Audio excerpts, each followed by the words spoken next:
Alors, rebonjour à tous et bienvenue sur O2Zone TV. Je suis toujours Charlotte Moreau et nous sommes toujours au beau milieu de la rue. Décidément, on commence à s'y plaire. On est bien ici.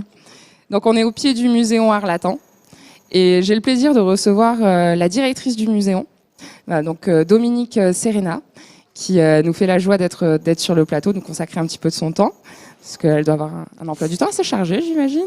Alors, mais c'est un plaisir partagé. Ouais, ça me fait plaisir. Alors, ce plateau est un peu exceptionnel.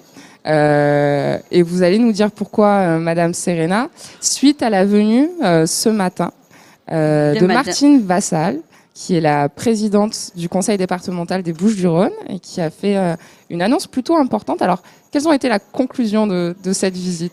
Eh bien, la conclusion de cette visite, c'est que ce projet de mur, parce que quand il y a hors les murs, il faut qu'il y ait des murs, ce projet de musée rénové, ce projet de musée qui est aussi un geste architectural, qui est dans une logique aussi patrimoniale, eh bien, a connu beaucoup de difficultés.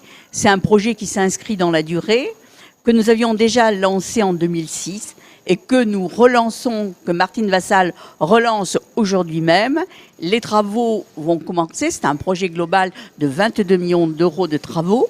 Et effectivement, c'est l'annonce, mais cela fait des années que toutes les équipes du musée travaillent autour du projet lui-même, du projet scientifique-culturel, autour des collections, et travaillent aussi avec Michel Bertreux. Donc ça fait des années qu'on se dispute avec joie pour arriver à finaliser chaque salle, chaque vitrine et finalement aussi ce qui fait l'originalité de ce projet, parce que ce projet c'est bien plus qu'un projet, c'est une expérience à vivre, une expérience unique que nous préparons avec beaucoup de soin. Alors nous aurons eu le temps de le préparer, on vous promet qu'il sera génial, mais effectivement c'est une expérience, un voyage dans le temps des musées, dans le temps de la Provence, et un voyage dans notre temps à nous, dans ce qui est le plus contemporain de notre temps, puisque le musée doit aussi, avec toute une population, parler de ce qui fait Provence, de ce qui fait ensemble, mais de ce qui fait Provence. Alors, une super nouvelle pour toute l'équipe du Muséon, pour tous les professionnels qui ont travaillé autour de ce projet. Donc ça y est, le projet de rénovation est relancé officiellement avec un budget à 22 millions d'euros. Donc tout ce qu'on va pouvoir faire de bien dans ce nouveau musée, enfin dans ce renouveau, on va dire. Alors Michel Bertreux, vous faites partie de l'agence Tétrarque qui a été donc sélectionnée pour donc comment ça s'est passé au niveau il y a eu un appel d'offres, un concours. Donc dites-moi comment ça s'est passé. Il y a eu un appel d'offres et un concours. Et le concours date de 2009, donc ça fait quand même très longtemps qu'on travaille sur ce sujet-là. 2009, c'est déjà loin et j'ai l'impression d'avoir passé tellement de temps là-dessus. Donc le concours, on a été lauréat et il a fallu, dès le lauréat annoncé, travailler avec la conservation. Ça s'est toujours très bien passé. On s'est juste un peu fighté, mais à peine. Les difficultés étaient beaucoup plus grandes avec les administrations centrales, avec la DRAC, avec les ABF, Tout est compliqué ici. Tout est beau, mais tout est compliqué. La moindre chose devient d'une extrême complication. Et finalement, depuis 1 an et demi, ce projet est prêt. Tous les plans sont faits, les appels d'offres sont lancés, et il suffisait d'appuyer sur un bouton. La volonté d'un homme ou d'une femme pour qu'on puisse enfin commencer les travaux. Et la volonté de Martine Vassal ce matin qui relance. Mais Martine Vassal, je lui souhaite de réussir là où tous les autres ont loupé leur coup, ont laissé déchoir ce projet. Un beau projet prêt qui attend comme ça au placard pendant 1 an et demi. Et puis en une matinée, hop, c'est relancé. Oui. C'est génial. Alors, sur quoi vous vous êtes disputé ? Sur rien. Allez, surtout. Non, je crois que ce qui était intéressant dans un projet, c'est que on établit d'abord un projet scientifique culturel, on le partage avec une équipe, et avec l'équipe de choc qui est autour du musée, c'était une aventure extraordinaire. Il faut que d'une idée, ça devienne un projet et un projet commun. Et puis, en même temps, nous, on n'a que du contenu. Il faut le mettre en espace.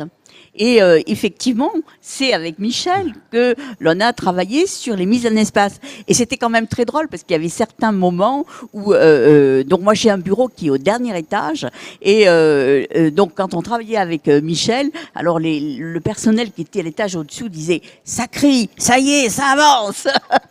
Et donc on est des gens de conviction tous les deux, avec en tout cas une volonté de sortir ce qu'il y a de mieux pour ce beau musée, et je crois que c'était ça qui nous faisait souvent, en tout cas échanger de manière très, très dense. Et moi, ce qui était difficile finalement, c'est de trouver un langage en commun, mais on l'a quand même très bien trouvé. Parce qu'on ne construit pas des choses extrêmement matérielles. Là, il n'y a pas d'immeuble à construire. On est dans le délicat, on est dans le presque rien, on est dans l'évanescent. Il suffit parfois de dessiner une vitrine, alors la plus discrète possible. Alors, s'entendre sur la discrétion, c'est ça qui est difficile. Oui, on est dans le détail, là. On est dans le détail. Oui, vous savez, mais le fondamental aussi. Oui. Mais en même temps...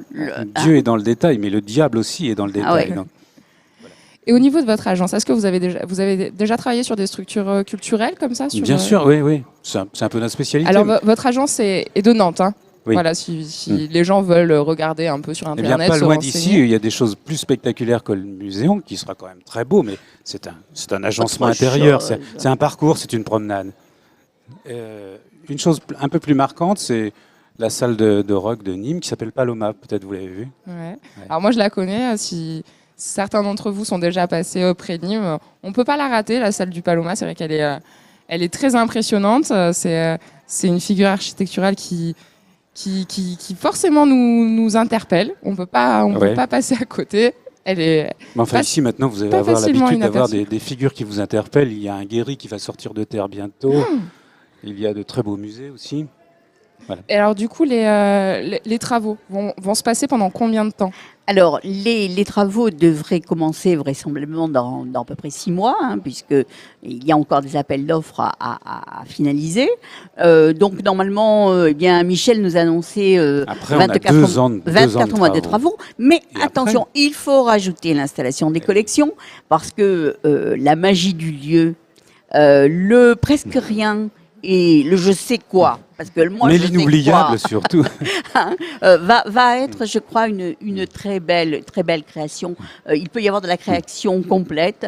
Je pense que ce que Michel a fait pour le musée dans l'Athènes, c'est aussi une création à part entière, avec un cahier des charges excessivement contraignant, mais l'évanescent, l'élégance de l'évanescent, c'est génial. Alors, il y aura des choses très simples comme un tapis de pierre qui va partir d'ici, qui va grimper à l'intérieur du hall et qui va se développer tout autour de la grande partie évidée au centre, là, qui va devenir une sorte de petit amphithéâtre avec les marches si aérées qu'on pourra peut-être voir un vol d'oiseaux à travers les marches.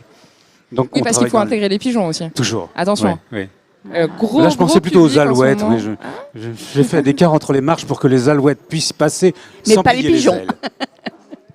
Et puis après, ce tapis de pierre, il monte, il descend, il s'incurve et il se transforme en une sorte d'escalier gigantesque qui sera dans le grand creusement de l'aile Véran. L'aile Véran, on va la vider du sol au plafond, de la cave au grenier. Et on va installer là les circulations qui permettront d'aller dans tous les niveaux du musée. Aujourd'hui, le musée est divisé en niveaux qui ne sont pas correspondants. Il y a des hauteurs différentes parce qu'ils ont été construites à des époques différentes. Et oui, c'est la particularité architecturale aussi de ce muséum, parce qu'il a comme 3 parties, il me semble. Oui, c'est un ensemble bâti qui n'a cessé d'être rectifié pour faire une chose unitaire. Et là, on est dans la phase ultime de sa rectification. On le lisse, on le caresse, ça va devenir un vrai plaisir. Eh ben, merci beaucoup. Merci. Est-ce que... je vous souhaite le meilleur pour la suite et que le plus beau musée. C'est ça, l'aventure maintenant est lancée et vous avez plein d'idées, plein d'envies, une équipe de choc, des partenaires aussi. Il n'y a plus qu'à, comme on dit. Bon. Les filles, il faut rentrer de nouveau au musée. Et longue vie au musée Arlatan.